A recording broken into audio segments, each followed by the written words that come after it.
I give the coaches a lot of credit because to be able to notice that you can put that guy in conflict from a numbers perspective was absolutely genius. Absolutely genius.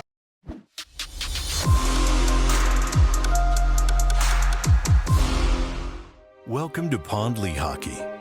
We've helped over 100,000 injured and disabled workers obtain benefits, as well as some of the biggest settlements in the state. If you've been injured at work, give Pond League Hockey a call. Well, what does 6-0 taste like? It tastes pretty good, and it's got a sweet Dallas aftertaste. Yes, the Eagles win 26-17. Welcome to the Pond League Hockey Eagles post-game show.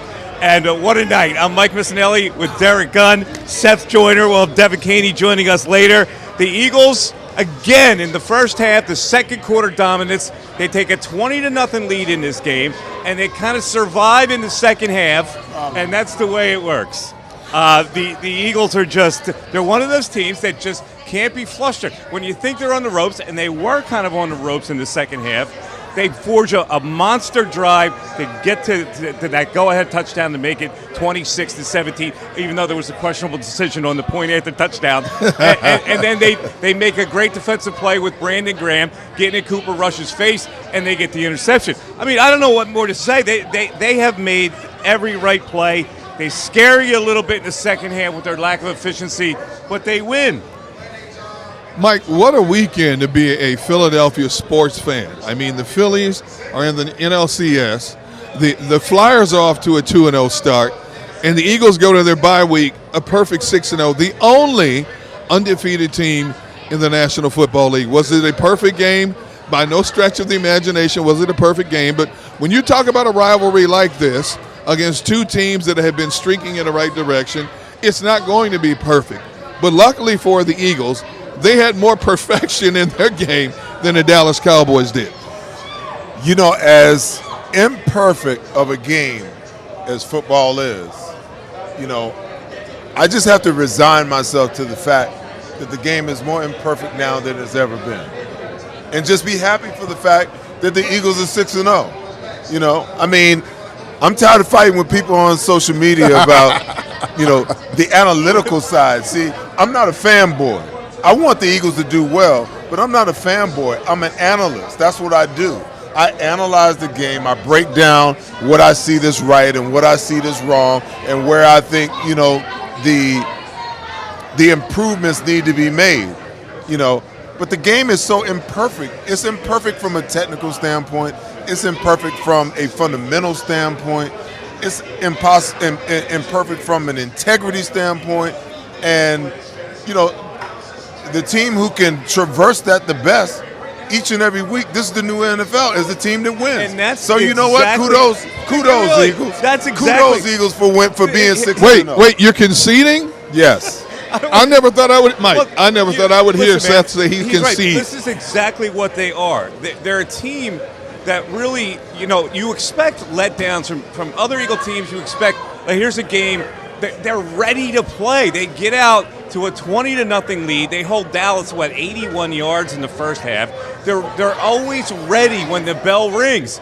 And something happens in the second half. I get it. The other team, you have to allow, I guess, for little attrition, you got to allow for adjustments from the other team. And Dallas adjusted a little bit. Cooper Rush, who was way outclassed in the first half, they started to mix the run with the pass. He settled down a little bit, and they made it a game. But you know, you never look at this team like they're going to collapse totally.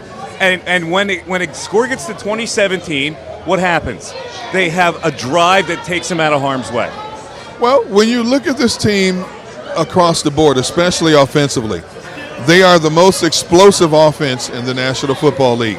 I said on our pregame show earlier today, when I looked at the numbers, the Eagles had 58 plays. When I'm talking about pass plays of 16 yards or more, running plays of 10 yards or more. They by far led the National Football League in that category. And even when they bogged down, just like they did in the Arizona game, all of a sudden they get the wake-up call and they put together a long drive, sustainable drive, and they punch it in the end zone. That last touchdown by Devonta Smith, and when Dallas clearly had the momentum, man, was that a much-needed sigh of relief for them to get that touchdown, and they incorporated the running game. I didn't understand the game plan to a certain degree right out of the gate. Their first series, they came out 5 passes. And then they put together that long 15-play drive. Running the football. Well, they only had 4 running plays on that one. Oh, okay. The 14, when they went up 14-0? Yes. But at least, no, when they went up 7-0. Okay, 7-0. But at least they ran the ball. They gave Dallas the thought, okay, now they're going to try to pound it down our throats. And as we saw as the game wore on, once they went to the running game, we said it time and time again. If you hit Dallas between the tackles, you can run the football on them. You're not going to run on them outside. They're a smaller, faster defense. You know, it's almost like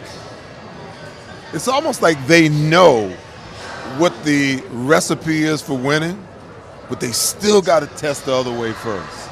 You know, let's see if we can throw it. You know, and if we can't throw it, then we'll go back to running it.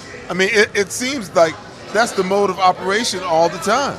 I mean, they could have totally dominated this game if they would have just came out and just stuck to running the ball when they had opportunities to run the football. Again, you know, I will die on this hill. I just think, and maybe it's just my mentality, my aggressive mentality. If I've got an opponent down, I don't ever want them to have a glimmer of hope, ever. You know, so when you got Cooper Rush just, you know, shaking in his boots and just ready to, you know, throw 5 more interceptions, why would I ever stop applying pressure to him? I'm trying to look for different ways that I can continue to apply pressure to him at all times because I want him to fold like a tent. I want him to fold up. I don't want him to come out and throw for, 145 yards in the second half when he only had, 36 yards passing in the first half. Right. I mean, but I guess the bootleg killed the Eagles with Cooper Rush. That's what they ran. They ran off the bootleg, and they made him efficient as a passer. Again, when I talked about it, you know, in my opening comments about this being an imperfect game and us trying to figure out, you know, the analysis for it to be perfect. Okay.